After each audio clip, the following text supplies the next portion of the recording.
जनक, कहाँ जा रही हो? जी सामान बस दादी दादू को दिखाने जा रही हूँ। क्या है? ये लहंगे में जाना वाला सामान है। वो दादी दादू तो आ नहीं सकते इसलिए।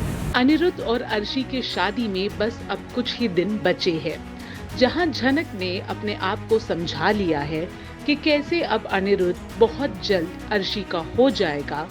अनिरुद्ध झनक को अपने दिल की बात बार बार कह रहा है कि कैसे वो अर्शी से शादी नहीं करना चाहता।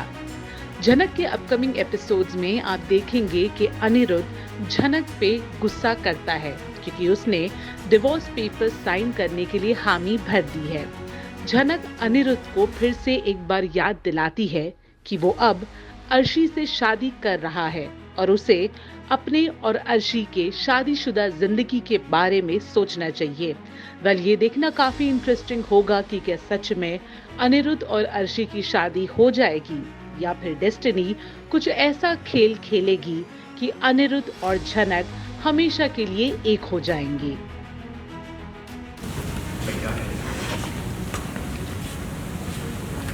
देखिए मेरे पास 6 घंटों का टाइम है, बहुत काम करना है। मैं आज रात में कल सुबह मुझे काशी जी को मिलने जाना। क्यों जाओगी वहाँ? कोई जरूरत नहीं। जाऊँ मैं। देखो जरा, वहाँ पे बुला लगेगा। बिल्कुल जरूरी है। ठीक इंसान है आप।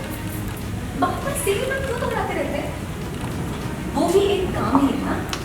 ऋषि दीदी, वो बहन मेरी उनके घर में जश्न हो रहा है, उनकी शादी का, तो मुझे क्यों बुरा लगेगा? नहीं जाना चाहिए। क्यों?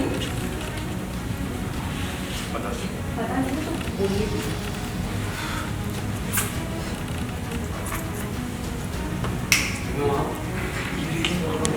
किसी लड़की को धोखा देने से अगला किसने कर दिया ये सब?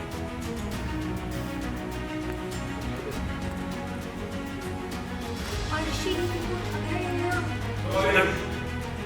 क्यों? तो मैं क्या बोल सकती कि आप मुझसे ये सब बातें करें? अब अर्शी दीदी किसी को कि आप मुझे अलग से बता के ये बोल रहे हैं कि मैं अपनी दीदी के साथ नाटक कर रही हूँ।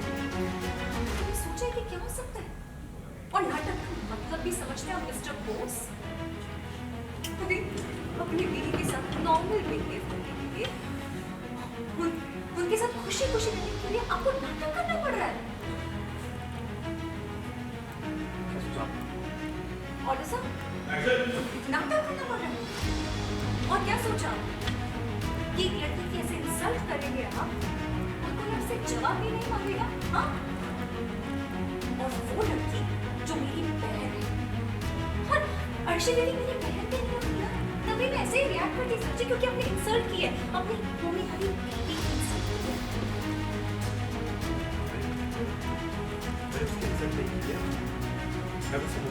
इंसल्ट का मतलब शायद आप नहीं समझते। किसी को ऐसे डोंकर मोहटा होगा और उसके बाद इस बात पे फक्र भी आपको। बहुत अच्छा।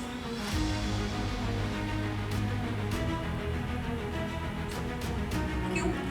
क्या याद रखना था मुझे? ऐसी कोई बात नहीं होती हमारी, और हुई भी थी ना तब भी आप गलत ही नहीं सच्ची। अरे उस समय आप बीमार थे, बीमारी में आपने जो कुछ मुझसे बोला ना, उस पर ध्यान ही नहीं, उस पर ध्यान ही नहीं।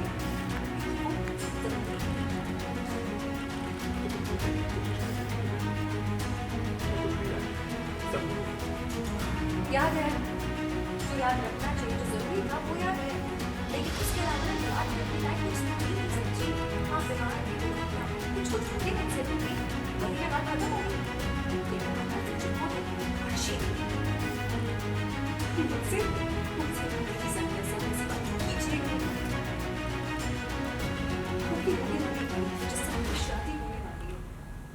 उससे प्यार कीजिए, उनकी इज्जत कीजिए। और अगर ऐसा ही है तो मुझे तो समझ ही नहीं आ रहा, क्या आप दुनिया को दिखाने के लिए उनसे शादी कर रहे हैं? हाँ? क्या लगा आपको कि ये सब सुन के मुझे बहुत खुशी होगी? नहीं समझी। प्लीज अब शर्म करना बंद कीजिए आप।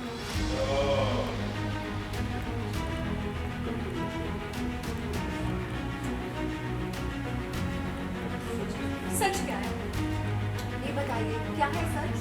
ये कि आप अपनी बीवी के सामने नाटक करेंगे, उन्हें धोखा देंगे, झूठ बोलेंगे, तो शादी क्यों कर रहे हैं?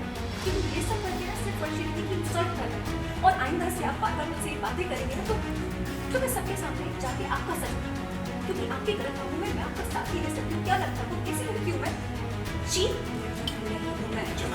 सर जी, अगर आप हर्षी दीदी की इंसल्ट कर सकते हैं तो किसी की भी कर सकते हैं, मेरी भी कर सकते हैं। और ये मैं नहीं सोच सकती कि इतनी नीच नहीं हूँ, इतनी गिरी नहीं हूँ अपनी जिंदगी भर में कि ऐसे कामों में आपका साथ दूंगी। मैं सच्ची हूँ, बार बार ऐसी बातें करेंगे तो मैं आपसे बात नहीं कर पाऊंगी। मैं तो आपकी तरफ देख तक नहीं पाऊंगी। यहाँ तक कि मैं आपको देख तक नहीं पा रही हूँ। क्या झलक झलक, आपको क्या लगता है बाबा मेरा नाम लेने से, झलक बोलने से मैं खुश हो जाऊंगी, मुझे खुशी मिलेगी? शादी होने वाली है तो एक सोच विचार, शादी होने वाली है तो अच्छे से सोच विचार कर लीजिए। आगे जाके भी ऐसे ही रवैया रहा इज्जत नहीं करेंगे अपनी।